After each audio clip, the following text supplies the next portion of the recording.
Ok, nous allons lire un test. Tu aimes bien qu'on te lise des tests?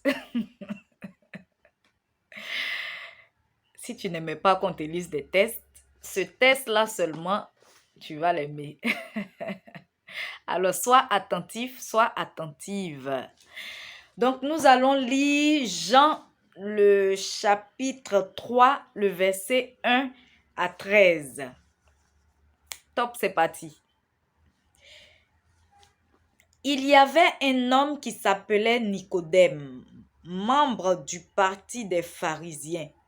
C'était un chef des Juifs. Il vint trouver Jésus de nuit et le salua en ces termes. Maître, nous savons que c'est Dieu qui t'a envoyé pour nous enseigner, car personne ne saurait accomplir les signes miraculeux que tu fais si Dieu n'était pas avec lui. Jésus lui répondit, vraiment, je te l'assure, à moins de renaître d'en haut, personne ne peut voir le royaume de Dieu. Comment un homme peut-il naître une fois vieux? S'exclama Nicodème. Il ne peut tout de même pas retourner dans le ventre de sa mère pour renaître.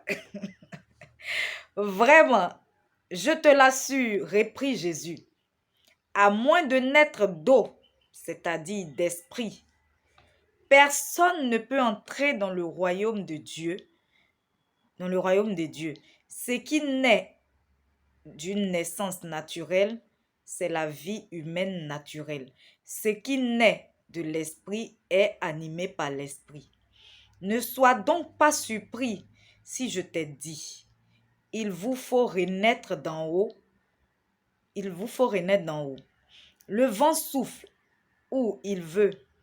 Tu en entends le bruit, mais tu ne sais ni d'où il vient, ni où il va. Il en est ainsi pour quiconque est né de l'esprit. Nicodème reprit, comment cela peut-il se réaliser? Toi qui enseignes le peuple d'Israël, tu ignores cela?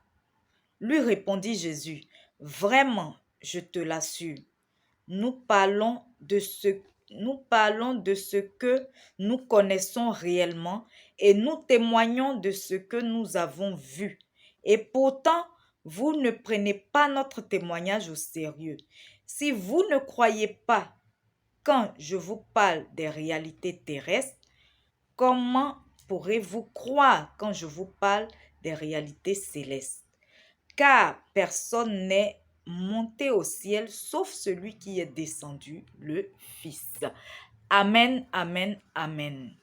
J'espère que tu as compris quelque chose. Sinon, je vais quand même te résumer un peu. Nicodème, ce n'était pas n'importe qui. Nicodème, on peut dire que c'est un peu comme nos pasteurs, nos enseignants à l'église. C'était un responsable spirituel d'une synagogue. C'est lui qui avait cette discussion avec Jésus. Donc, il s'est caché parce qu'en ce temps, les pharisiens n'étaient pas trop d'accord avec Jésus. Voilà, ils combattaient Jésus à cause des enseignements de Jésus et tout ça. Donc,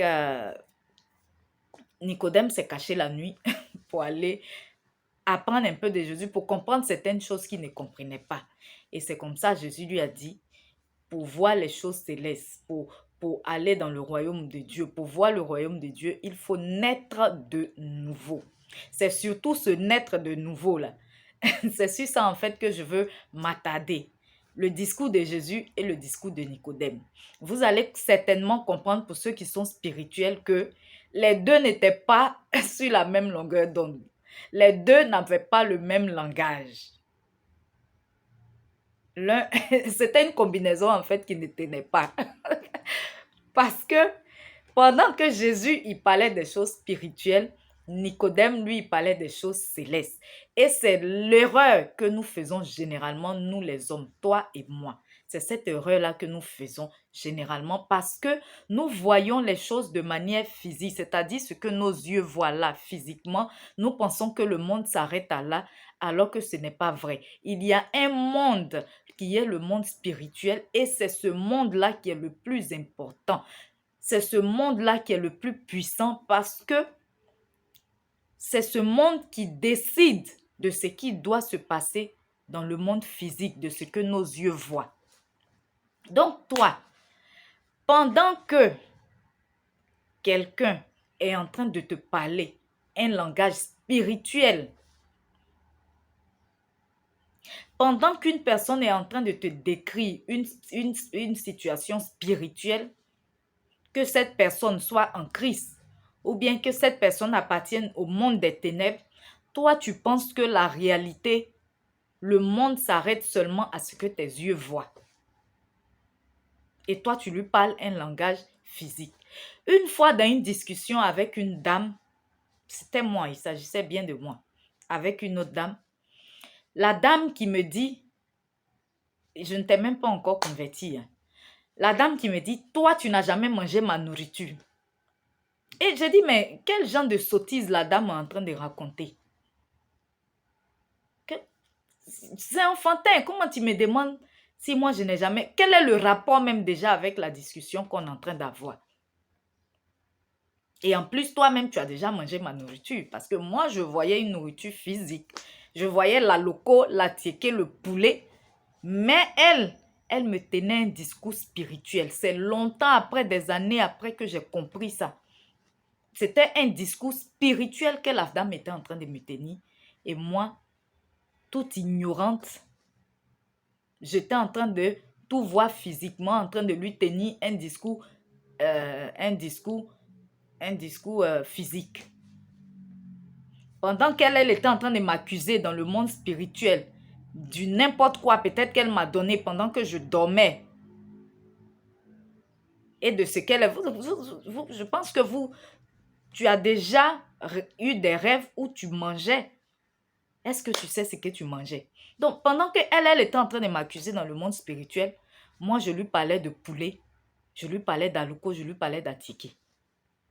Donc, c'est l'erreur que nous faisons souvent. Le monde ne s'arrête pas seulement à ce que tu vois. Les personnes que tu vois physiquement, comme tu me vois là, quelquefois, elles ont une personnalité spirituelle. Toi, tu ne vois que ce qu'elles te présentent. Mais elles cachent de graves choses, de grandes choses dans le spirituel. C'est pourquoi nous ne devons pas nous limiter à ce que nos yeux voient. Nous devons toujours prier Dieu pour qu'il nous montre ce que nos yeux ne voient pas. Jésus dit à Nicodème, un homme doit renaître de nouveau. Il n'a pas compris que c'était le baptême. Il devait donner sa vie à Christ. Il devait suivre les enseignements de Jésus. Il devait se faire baptiser. Lui, il a vu que, mais comment moi, un vieillard comme ça, je peux encore rentrer encore dans les entrailles de ma mère, aller passer 9 mois pour ressortir encore. Donc, mon frère, ma soeur, tout ce que nous vivons, tout ce que nous voyons, c'est pas ce qui compte vraiment. Ça a été déjà décidé dans le monde spirituel, ce que nous voyons.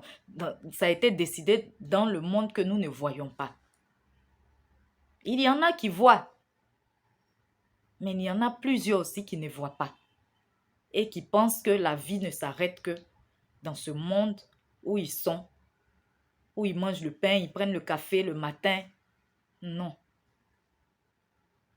Il y a des situations où tu penses même que tu es en train de manger du pain, de la tiéké, du riz, de la viande de bœuf, alors que c'est de la chair humaine qu'ils t'ont donné comme ça. Toi, tu vois de la viande de bœuf, mais ce que tes yeux ne voient pas là, c'est de la chair humaine. Ils ont transformé cette viande-là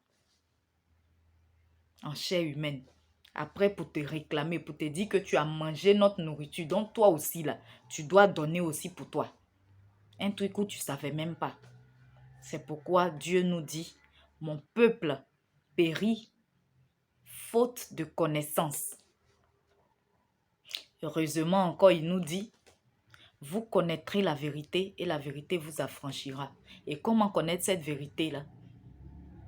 Dieu nous a encore dit, invoque-moi et je te répondrai.